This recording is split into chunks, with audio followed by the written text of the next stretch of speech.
వారీగా అంటే ప్రభుత్వం బేరుపడి కూడా 2 సంవత్సరాలు కావస్తుంది. మరి గెలిచిన 1 ఇయర్‌లోనే 2 లక్షల ఉద్యోగాలు అన్నాడు.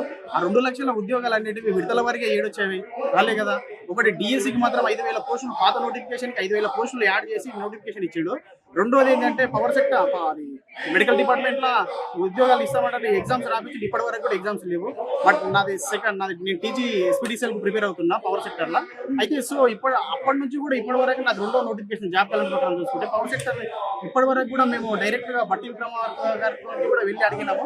ఇంకా బట్టి విక్రమార్క గారితో కూడా వెళ్ళి అడిగితే అప్పుడు అతను మమ్మల్ని కలవలేక బయట వాళ్ళు కలిసి త్వరలో ఇస్తాము అంటానని చెప్పేసారు. అప్పుడు ఏసీ క్వాలిఫికేషన్ కొంచెం అంటానని అదే అయిపోయింది. దాని తర్వాత బీసీ దాంట్లో వచ్చింది 42% బీసీలకు ఇస్తామని అదే జరుపుకుంటా ముందుకు పోతుంటారు. కానీ మరి విడతల వారికి అనేవి ఏడిచ్చిన నోటిఫికేషన్లు ఎన్ని నోటిఫికేషన్ రావాలి? 2 సంవత్సరాలలో నోటిఫికేషన్లు విడతల వారికి అన్నప్పుడు 7 ఉన్నాయి. మరి నోటిఫికేషన్లు రాలే కదా ఇప్పటి వరకు కూడా. అదే 60,000 జాబులు అనేటివి అబద్ధాల మాటలండి. 60,000 జాబులు ఎక్కడివి? గత ప్రభుత్వము కేసీఆర్ హయాంలో ఇచ్చిన నోటిఫికేషన్లకే ఈరోజు కరపత్రాలు ఇచ్చి నేను ఇచ్చినట్టు అని చెప్పుకుంటున్నాడు తప్పిస్తే 60,000 జాబులు ఎక్కడి నుంచి వచ్చాయి? ఇయలే కదా ఇచ్చిన నోటిఫికేషన్. నువ్వు డిఎస్సి, రెండోది హెల్త్ డిపార్ట్మెంట్లో కూడా ఇప్పటి వరకు ఫిల్ కాలే. దాని తర్వాత ఇప్పుడు పవర్ సెక్టర్ ఉండాల్సింది.